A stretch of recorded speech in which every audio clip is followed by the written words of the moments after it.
Okay, guys, so on to the next lesson for e-learning. So this is now day 3.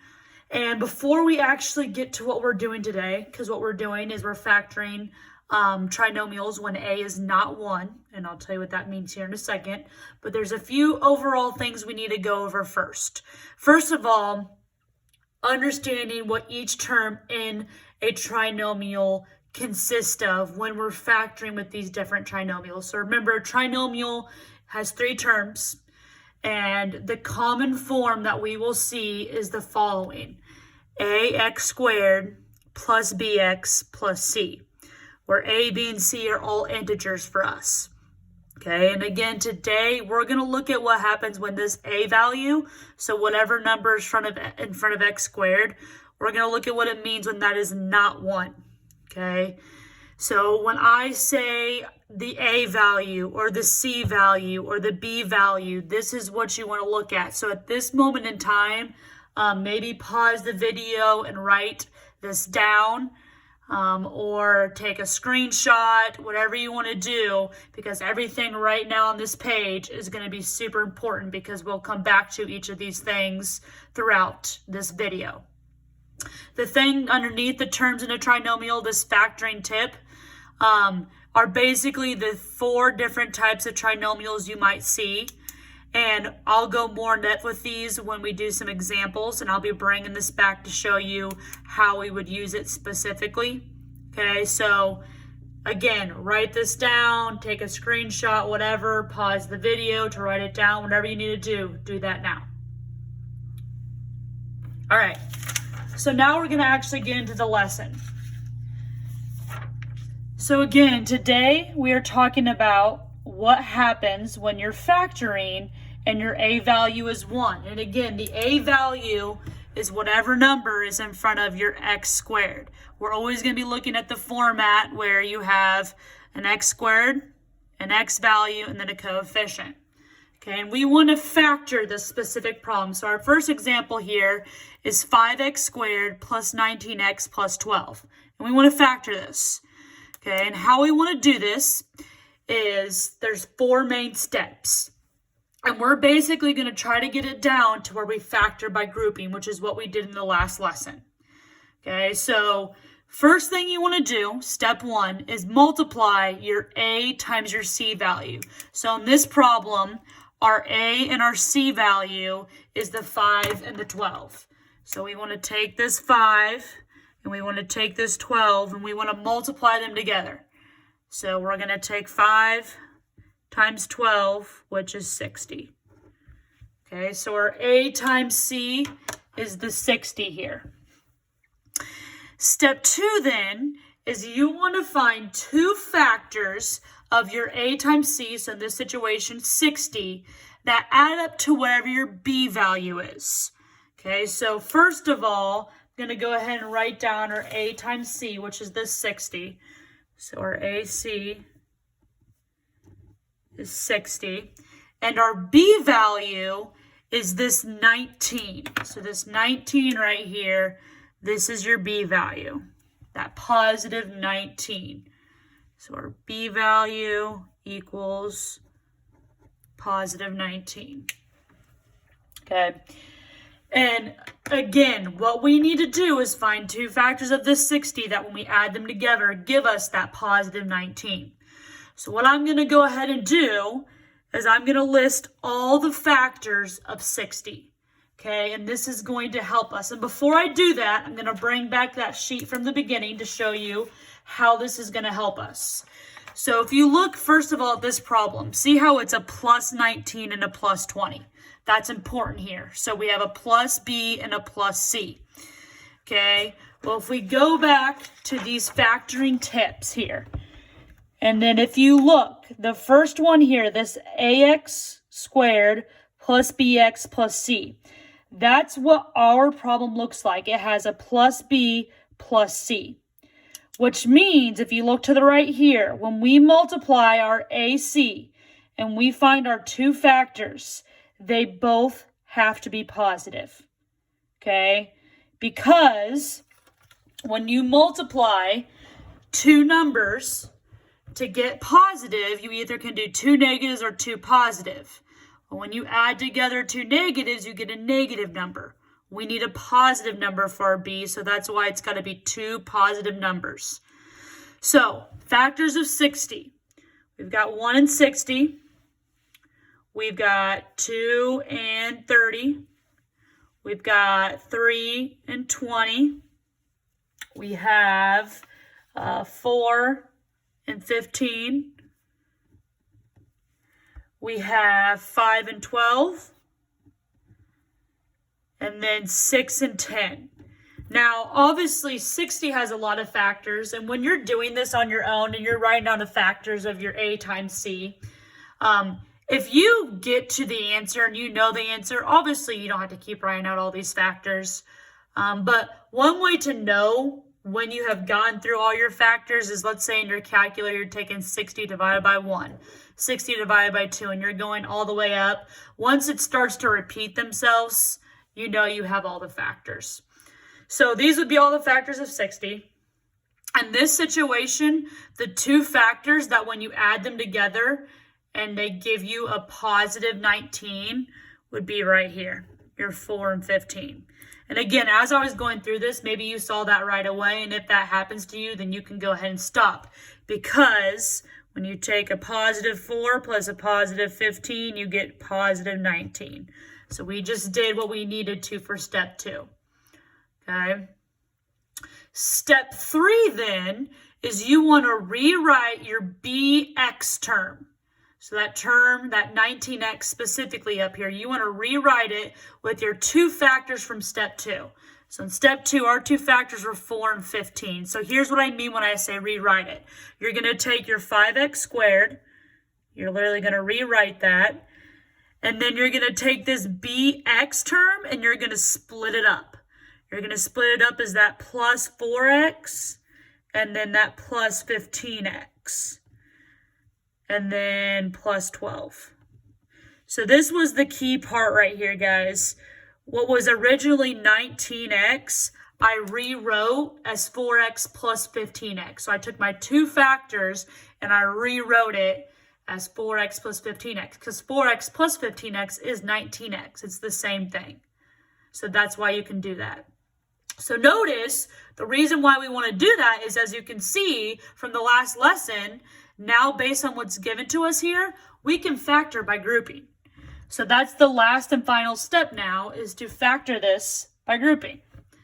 So we're going to take this 5x squared plus 4x plus 15x plus 12, and we're going to group it up and take out our GCFs.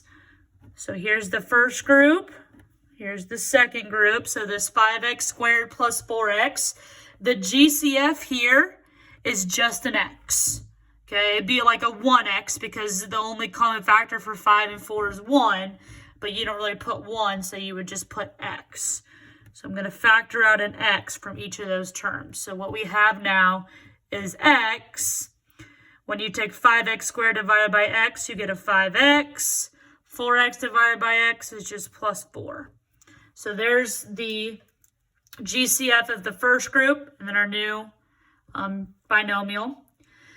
And then we want to do the same thing here. We have a 15x and a 12. Well, the GCF here is going to be a positive 3. So when you take 15x divided by 3, which is our new GF, that positive 3, you end up with a 5x, 12 divided by 3 is 4. You know you did it correctly because these are the exact same. They are both a 5x plus 4. So your two factors are this x plus 3. We've got x plus 3, and then that 5x plus 4.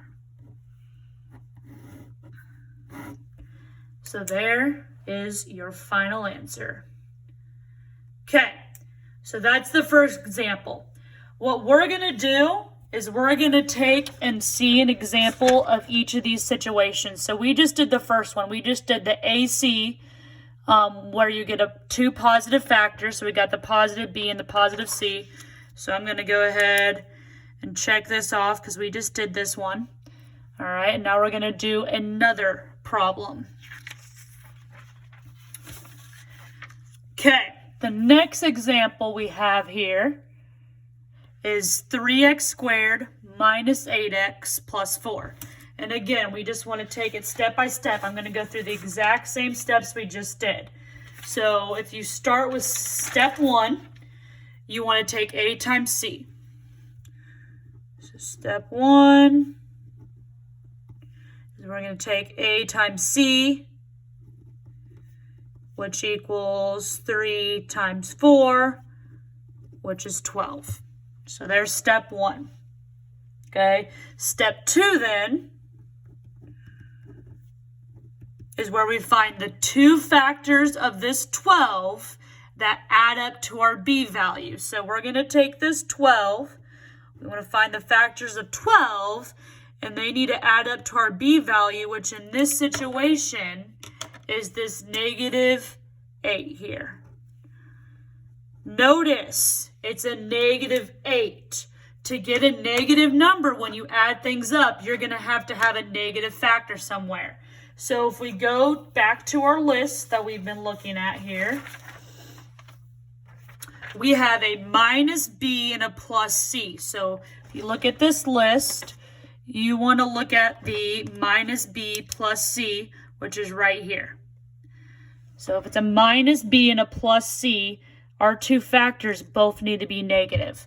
The reason why is because if you want to get a negative number when you add things together, well, they both better be negative, because to get a positive with negatives, you have to do a negative times a negative. So our two factors have to be negative. Okay, we have to have two negative factors that give us a negative 8. So factors of 12. We have a negative 1, a negative 12. We have a negative 2, a negative 6, a negative 3, and a negative 4. If you look at these three factors, the only ones when you add them together that give you a negative 8 are the negative 2 and the negative 6 here. Because when you take a negative 2 plus negative 6, you get a negative 8. And we know that negative 2 times negative 6 is also positive 12. Okay, so now we move on to step 3, which is rewrite the value of your b, which in this situation is negative 8, with the negative 2 and the negative 6. So what we have now is 3x squared minus 2x minus 6x, and then plus 4. So we rewrote this trinomial, but replaced the negative 8 with a minus 2 and a minus 6. So then step 4, our final step, is to factor by grouping. So you've got this 3x squared minus 2x minus 6x plus 4. Here's one. Here's the other group. The 3x squared minus 2x has a GCF. It's just x. So you're going to pull out an x. When you divide the x out, you end up with a 3x minus 2. Do the same thing here, but the GCF for this one is going to be a negative. See, that's a negative number, so it's going to be a negative 2. So you've got a 3x minus 2. The x and the negative 2 go together. So your factors are x minus 2, and then this 3x minus 2. So these are your two final answers. Okay, so that is the second example. Now we are going to look at our third example. And if we've noticed for this third example, you have a minus and a minus. So a minus b, a minus c. So if we go back here, we just did this second one right here. We just did this. So I'm going to check that off because we just did it. Now we're going to look at the bottom one here where we have a minus b and a minus c. So when we multiply our a and c together, we're going to get a negative number. Well, this time we have a positive and a negative factor. Because b is negative, the bigger number has to be negative. Okay, so if we look at example 3, we're going to start with step 1, which is multiply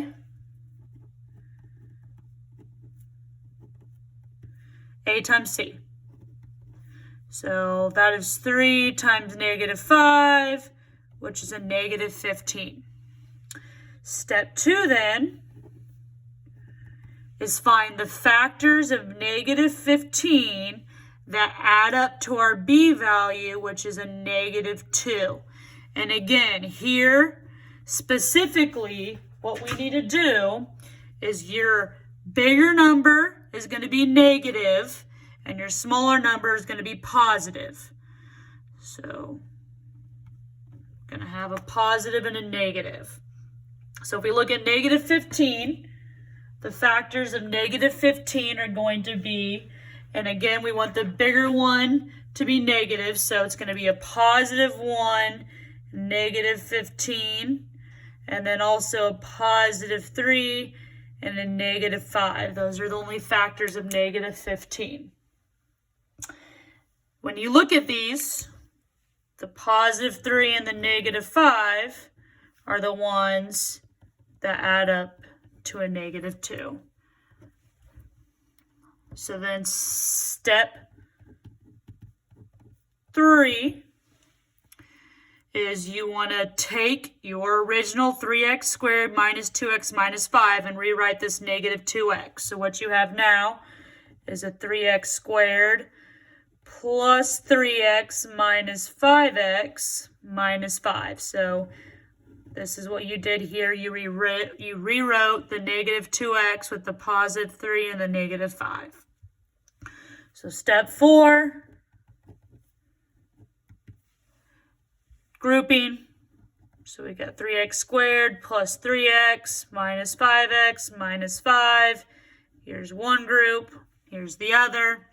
Your GCF here is a 3x. So you pull out the 3x, divide each term by 3x. This right here is just an x. This is a 1. GCF over here is negative 5, so we've got a minus 5. This just becomes x plus 1. These are the same, so we know we did it correctly. And then the x and the negative 5 make your other factor. So we have 3x minus 5 times x plus 1. And there you have it. Okay, so what we just did is this last one right here, where we had the minus and the minus. So I'm going to check that off. So all we have left now is where we have a positive b and a negative c. And this time, since it's a positive b, the bigger number has to be positive and the smaller number will be negative. So that's going to be the last example we look at. So last but not least, example 4 here. We have a 2n squared plus 3n minus 9. All right, so step 1. Take a times c, which is 2 times negative 9, which gives us a negative 18. Step 2. Find the two factors of negative 8 that add up to your b value of a positive 3. This time, our bigger number has to be positive and our smaller number negative. Okay, so factors of 18. Well, we've got a negative 1, positive 18, negative 2, positive 9, negative 3, positive 6. And this right here is going to be your two factors because a negative 3 plus 6 is a positive 3. So we are good to go. So then step 3 is rewrite your whole trinomial, but replace the 3n with the negative 3 and the positive 6. So we now have a 2n squared minus 3n plus 6n minus 9. Because again, these two factors just replaced your positive 3n. So now, last but not least, step 4, factor by grouping. So you've got your 2n squared minus 3n plus 6n minus 9. Group them up. The GCF of your 2n squared and your 3n is just an n. So you take that out. 2n squared divided by n is a 2n. 3n divided by 3, negative 3. Or sorry, 3n divided by n, my bad. And then our positive 6n minus 9, you want to factor out here a positive 3. So we've got plus 3. This becomes a 2n. That's a minus 3. These are the same, so you did it correctly. So we've got n plus 3 times 2n minus 3. And that's it. All right, guys, so that is factoring when a is not 1. Really, the new part is this first two steps here. It's getting those factors that add up to your b value, because then steps 3 and 4 is grouping, which is what we did last lesson. All right, that's all for today. Have a good rest of your day.